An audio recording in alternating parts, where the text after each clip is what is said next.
এই দেখেন গাইজ একটা লেবু গাছ, এই যে ফুল হয়েছে, অনেক ফুল। তো এই লেবু গাছে প্রত্যেক বছর এত পরিমাণে লেবু হয় যে মানে আমাদের এই গ্রামের সবাই খায়, সাথে আমরা তো আছেই। প্রচুর, প্রত্যেক গরমের সময় আমরা এত পরিমাণে খাই আর এত পরিমাণে হয়, মাশাল্লাহ মাশাল্লাহ, অনেক ভালো ফল হয় এই গাছটায়। আমরা প্রত্যেক দিন প্রায় এক জগ করে শরবত গোলাই রাখি সকালে, সারাদিন ওইটা খাই। অ্যান্ড শুধু আমরা না, আমার কাকিরা অ্যান্ড আমার বর্মারা সবাই সবাই এই গাছ থেকে লেবু খায়। আর এই যে এখানে আমাদের আর একটা বাগান, এখানে হচ্ছে সব জায়গা হচ্ছে কুমড়োর গাছ লাগাই দিছে। এই যে ছোট ছোট করে এইগুলো সব কুমড়োর গাছ লাগাই দিছে। এগুলো তো মাটিতেই হচ্ছে মাটিতেই হয় এই কুমড়াগুলো। এই কারণে এখানে বান দেওয়ার কোনো ঝামেলা নেই, যে কারণে এখানে এরকম একটু একটু করে লাগাই দিছে, এক জায়গা 3টে 4টে করে। আর এই যে দেখতে পাচ্ছেন এর ভিতরে বিভিন্ন ধরনের গাছ আছে। এটা আম গাছ, এটা পেয়ারা গাছ, এটা বড়ই গাছ, আর ওই পাশে একটা জাম গাছ, ওই একটা জাম গাছ, এই যে এইটা জাম গাছ, এইটা একটা পেয়ারা গাছ। দেন ওই পাশে আপেল গাছ অ্যান্ড মালটা গাছ আছে, লেবু গাছ আছে। ওইগুলো আমি পরের ভিডিওতে দেখাবো। এখন আসলে ওইদিকে আর যাবো না, এখন বাসায় যাব। দুপুর হয়ে গেছে, এখন রান্না বান্না আছে, খাওয়া দাওয়া আছে, গোসল আছে। এই যে দেখেন গাছ, এইটাকে করমচা গাছ।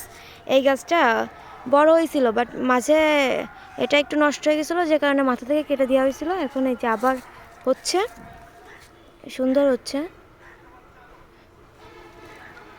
আর এই যে এইটা হচ্ছে আমাদের গোরস্থান। এই যে এখানে হচ্ছে আমাদের বাঁশঝাড়ার গোরস্থান। এখানে একটা বড় তেঁতুল গাছ আছে, প্রচুর তেঁতুল হয়। আল্লাহ, এত তেঁতুল হয়, প্রত্যেক বছর আমরা খাই।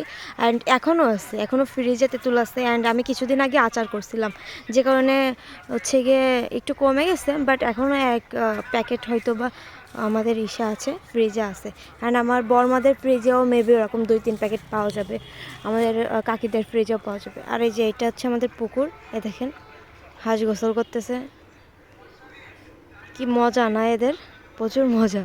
আর এই যে এদিকে আর একদল, এই যে তারা। আর ওইদিকে ওই যে পিচ্চি ভাইনি, ওরা সবাই হচ্ছে মাছ ধরতেছে ছিপ দিয়ে। এই যে দেখেন, আটা গুলিয়ে দেন হচ্ছে ছিপে আটাগুলো গেঁথে ওরা হচ্ছে টোপ ফেলতেছে, দেন মাছ আসবে। এই যে গাইস, এইটাই হচ্ছে আমাদের পুকুর। এখানে হচ্ছে কি আমরা কাপড় কাচি, দেন এখান থেকে নামতে হয়, সিঁড়ি টিড়ি করা হয়নি আসলে ওইভাবে, আর এই জন্যই আর কি এইভাবে। আর এই যে এইখানে যে নারকেল গাছগুলো দেখতে পাচ্ছেন, এটা হচ্ছে ওইখানে ছিল, এই যে দেখা যাচ্ছে এখনও, কিছুদিন আগে এটা মেরে দেওয়া হয়েছে। এই যে এটা হচ্ছে আমাদের ফুল পুকুর। আর আমাদের বাসা ওই যে দেখা যাচ্ছে, এই যে এটা হচ্ছে আমাদের বাসা, এই যে হোয়াইট কালার, ওই যে উপরের চিলেকোঠা দেখা যাচ্ছে। ওয়াও, হাঁসগুলোকে কি সুন্দর লাগতেছে না, আসলে অনেক সুন্দর লাগতেছে। তো গরম চলে আসছে, আমিও 2-1-এর ভিতরে পুকুরে গোসল করা শুরু করব। আমার তো খুব ভালো লাগে, বাট শীতে এত শীত করে যে আমি শীতের জন্য পুকুরে আসতাম না এই কিছুদিন, মানে শীত পড়া ধরে। তো গরম যেহেতু পড়ে গেছে,